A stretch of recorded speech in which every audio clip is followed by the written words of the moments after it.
Welcome to Motivational Humanity. You are not alone. Good evening, everyone.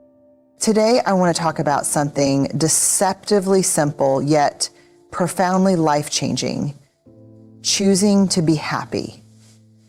It's a choice that doesn't always feel within reach. But when we dig deeper, we realize happiness is not an outcome. It's a practice. I want to share you. Happiness isn't about the absence of struggle or the presence of perfection. It's about embracing the fullness of life, and that begins with vulnerability. Vulnerability is often misunderstood. We associate it with weakness, with being overly emotional, or with exposing ourselves to harm. But vulnerability is none of those things. It's the willingness to show up fully as ourselves, without guarantees, without a script, and without armor. It's about being open to the experiences, relationships, and moments that shape us, even the uncomfortable ones. Think of the last time you laughed so hard your cheeks hurt or felt deeply connected to someone. Chances are those moments weren't perfectly planned or controlled. Maybe you were in the middle of a messy conversation, sharing something personal, or simply letting your guard down in a moment of silliness. Vulnerability makes those moments possible. It's the birthplace of joy, love, and connection. When we allow ourselves to be seen, truly seen, we open the door to authentic relationships and genuine happiness. But here's the catch. Vulnerability requires courage. It asks us to step into uncertainty and risk emotional exposure. It might mean admitting when we're struggling, asking for help, or expressing our feelings, even when we're unsure how they'll be received. It's scary because it strips away the protective layers we've built to shield ourselves from hurt or rejection. Yet those same layers often keep us from experiencing joy and fulfillment. The truth is, we can't selectively numb our emotions. When we shut out pain, fear, or disappointment, we also dull our capacity for joy, love, and gratitude. Choosing to be vulnerable means accepting that we might get hurt or feel uncomfortable at times, but it also means we'll live a fuller, more connected, and more joyful life. It's about trusting that even in our imperfection, we are enough, and that showing up as we are is the greatest gift we can give to ourselves and to the world. When we embrace vulnerability, we start to notice the beauty in life's small, unscripted moments. We laugh without worrying about how we look. We take chances on love, on friendship, and on dreams. We stop holding ourselves back out of fear and instead lean into the messy, beautiful process of being human. Vulnerability doesn't just lead to joy. It is joy, because it's a testament to our courage, our resilience, and our willingness to live fully. Gratitude has the power to transform how we experience the world, not because it changes the circumstances around us, but because it changes how we see them. It's easy to get caught up in what's missing, what's wrong, or what we don't have, especially when life feels overwhelming or unfair. We may find ourselves focused on the challenges, the disappointments, and the ways we feel less than. But gratitude invites us to shift our gaze and look at the good that already exists in our lives. Gratitude isn't just about saying thank you when something nice happens. It's a mindset, a practice, a lens through which we choose to view the world. It's about intentionally noticing and acknowledging the small, sometimes mundane moments that carry richness and beauty.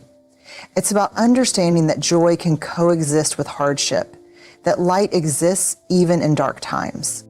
When we make space for gratitude, we become more attuned to the things that bring us peace and joy. We notice the warmth of a hug, the comfort of a home-cooked meal, the sound of a loved one's voice, or the calm of a quiet morning.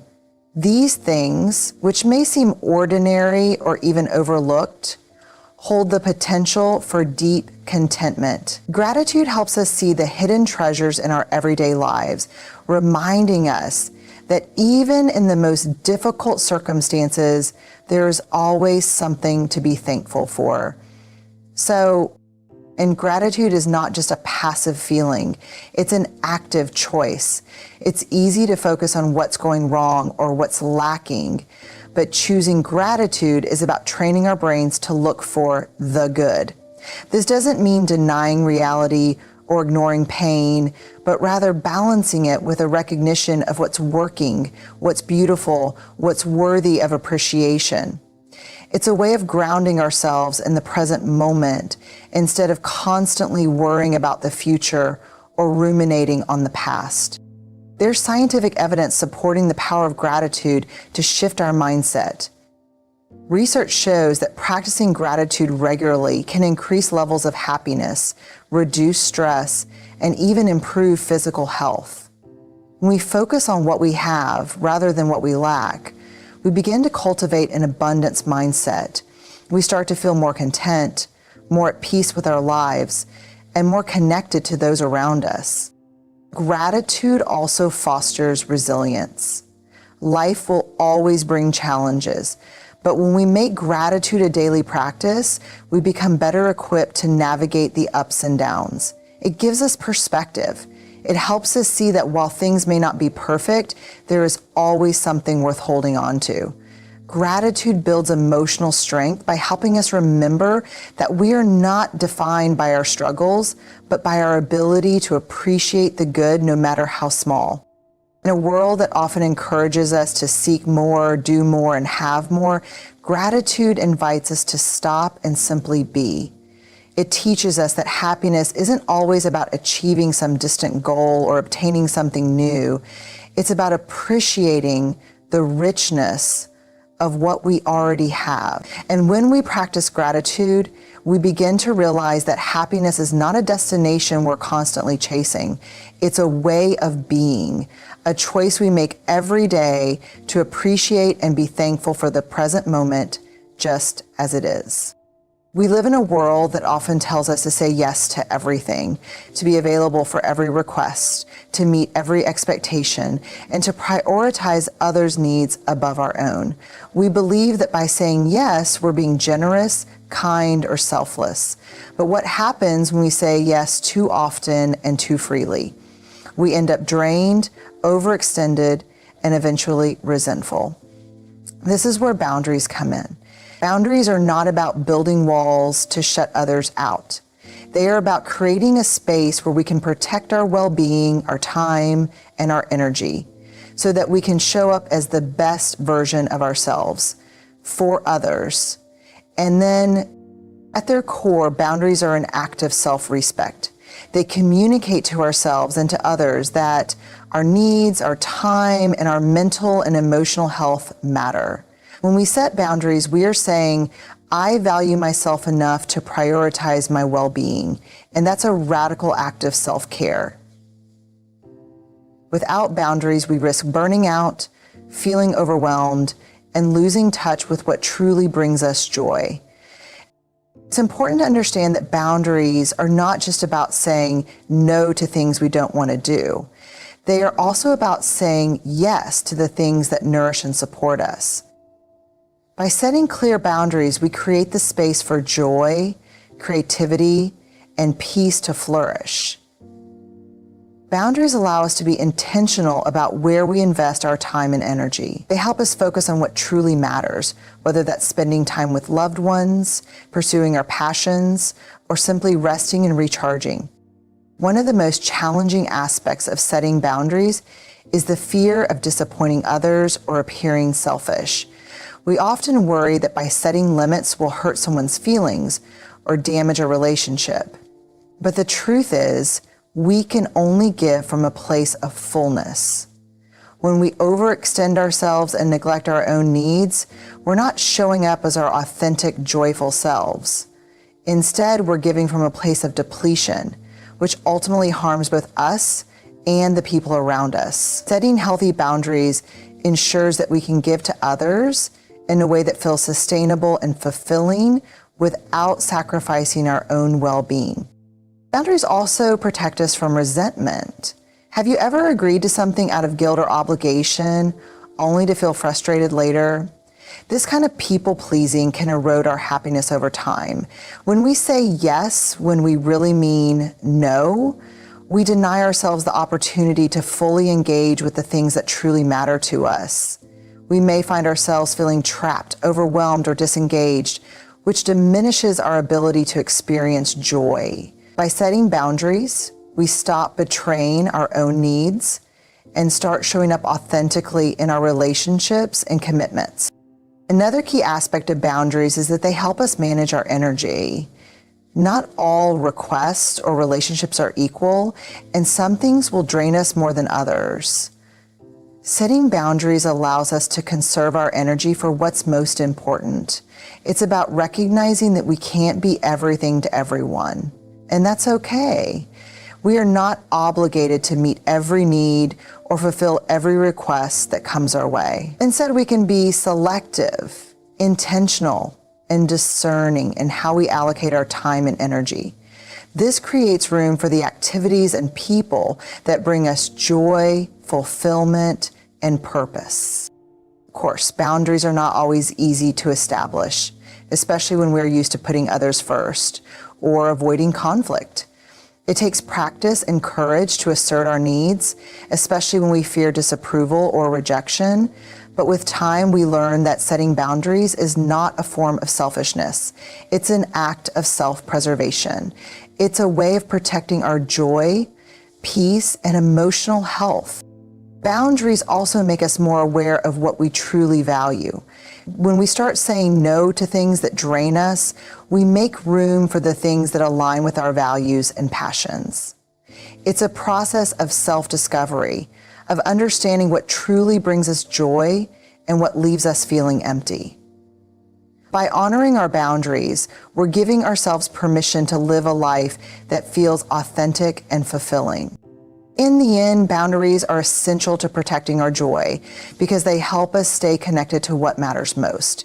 They allow us to navigate our relationships and commitments with intention and care, rather than being swept along by external pressures or expectations.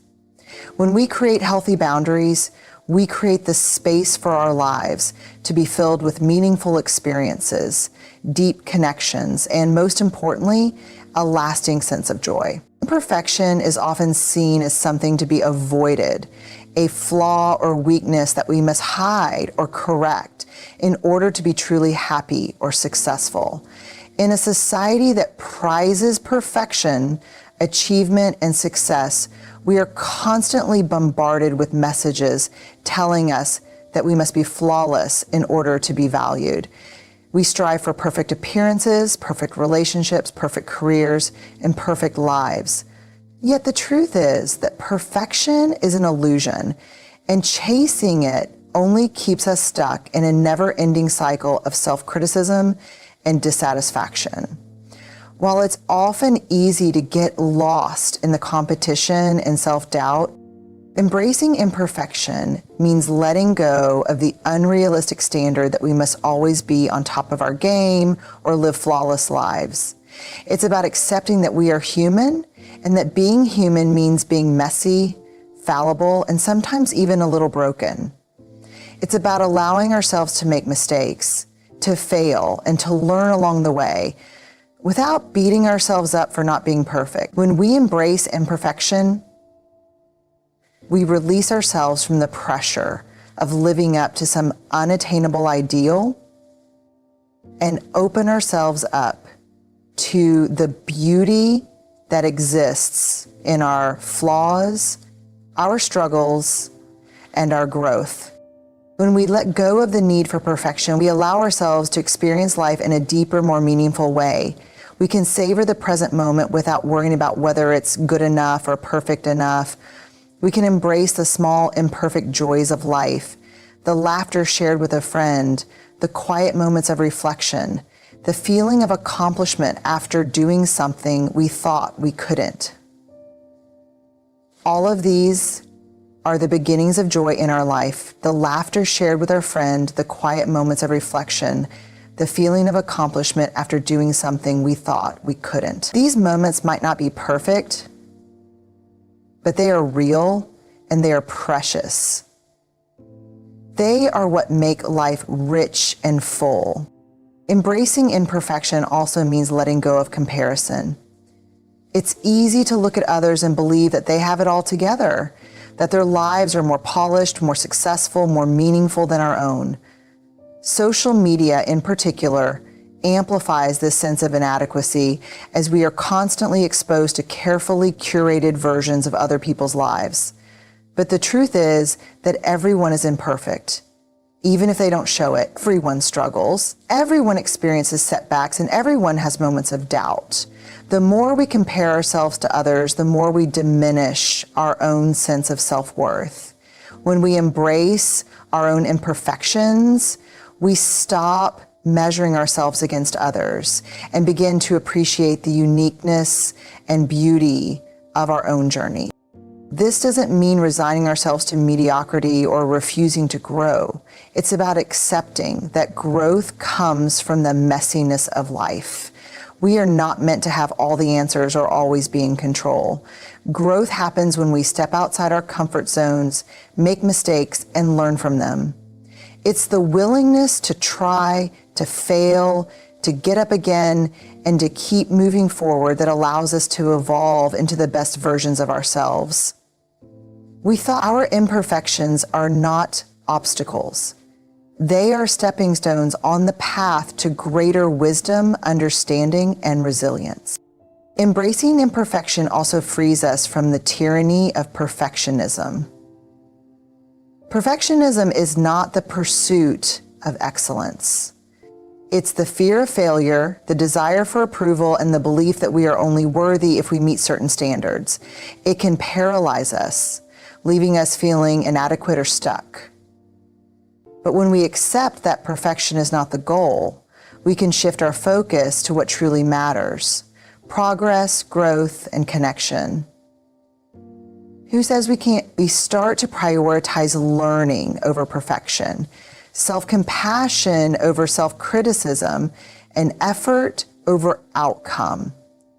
And in doing so, we create the space for joy and fulfillment to enter our lives. In relationships, embracing imperfection is just as crucial. We often expect perfection from others, whether it's in how they look, how they behave, or how they treat us. But no one is perfect. And when we place unrealistic expectations on others, we set ourselves up for disappointment and frustration. When we accept that everyone is imperfect, including ourselves, we create more space for empathy, understanding, and connection. We stop trying to fix others or change them to meet our idealized standards, and instead we embrace the beauty of their authenticity and flaws. True connection happens when we allow ourselves to be seen, imperfections and all. Finally, embracing imperfection is about learning to love ourselves as we are, right here, right now, without needing to be any different. It's about recognizing that our worth is not defined by our achievements, our appearance, or our successes. Our worth is inherent, simply because we exist. When we embrace our imperfections, we stop trying to earn love, approval, or acceptance. We realize that we are enough just as we are. And when we truly accept ourselves, we create the conditions for deep joy, contentment, and peace. In the world that constantly demands perfection, embracing imperfection is a radical act of self-love and self-acceptance. It's about giving ourselves permission to be human, to be flawed, and to be real. And when we embrace imperfection, we begin to see the beauty in the messiness of life, the growth, the learning, the connections, and the joy that come from showing up as our authentic, imperfect selves. At the core of what it means to be human is our need for connection. As much as we may strive for individual achievement or independence, we are fundamentally social beings. We crave relationships, belonging, and the deep sense of being understood by others. In fact, connection is not just a luxury or an add-on to life, it is the heartbeat of happiness. Without meaningful connections, life can feel hollow, no matter how much success or material wealth we accumulate. Connection is what grounds us. It reminds us that we are not alone in our struggles, our dreams, or our uncertainties. When we connect with others, whether it's a friend, a partner, a colleague, or even a stranger, we open ourselves to the profound experience of shared humanity. We see our reflection in others, and they see theirs in us. This mutual understanding fosters empathy and compassion, and it creates a sense of belonging that nourishes our emotional well-being. In the absence of connection, we often feel isolated, even if we are physically surrounded by people. We may go through the motions of daily life, perform our tasks, and meet our obligations, but without genuine connection, something essential is missing. This kind of loneliness is not always about being alone. It's about not feeling seen, heard, or valued. It's the feeling of being disconnected from others, even when they are right in front of us. On the other hand, when we experience true connection, we are more likely to feel joyful, fulfilled, and grounded. Connection fosters a sense of safety and trust, where we can share our authentic selves without fear of judgment. It is in these moments of deep, meaningful exchange that we truly come alive. When we laugh with a friend, confide in a loved one, or simply sit in silence with someone who understands us, we tap into a wellspring of happiness that is both grounding and expansive. These moments of connection are reminders that we are not isolated in our experiences. We are part of something larger, something shared. But building connection takes effort.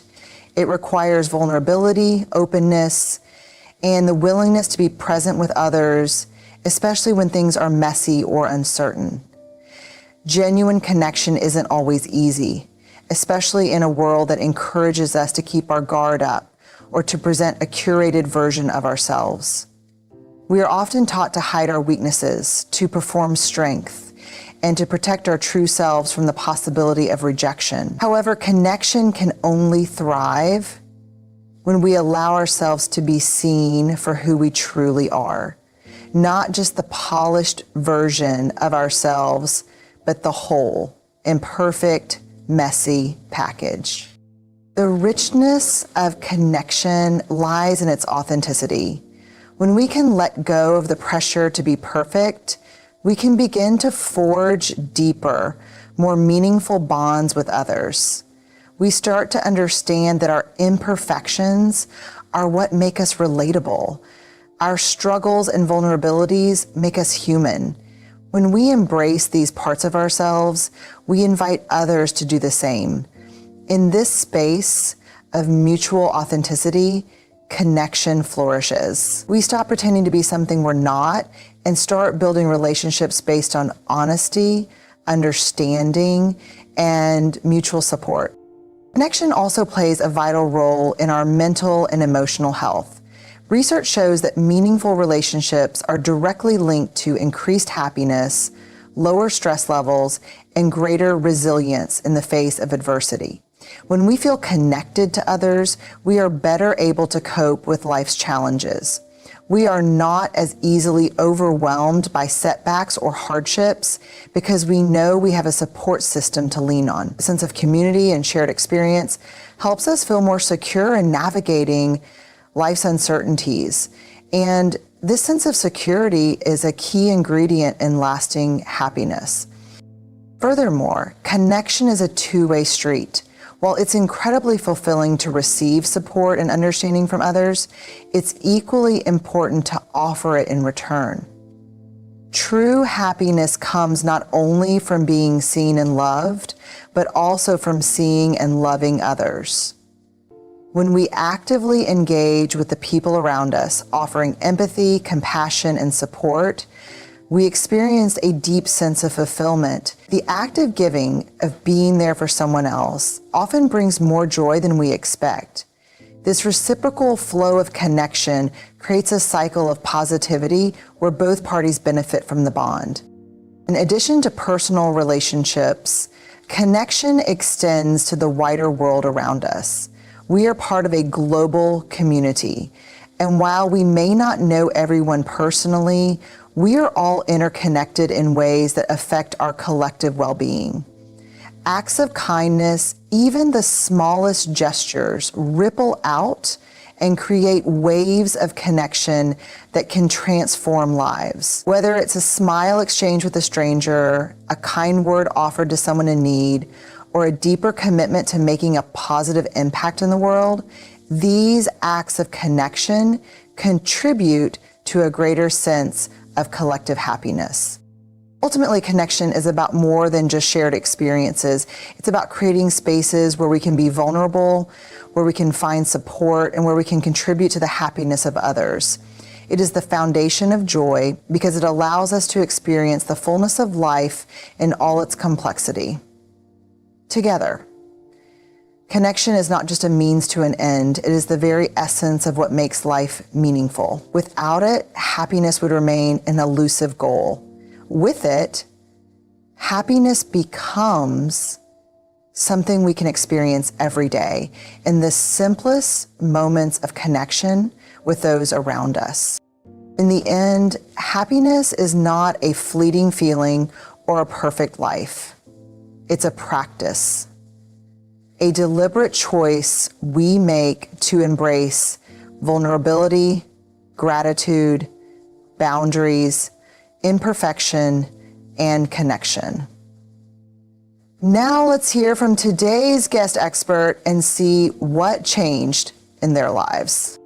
It's not always easy, but it's worth it. Because when we choose happiness, we don't just change our own lives, we inspire others to do the same. Thank you.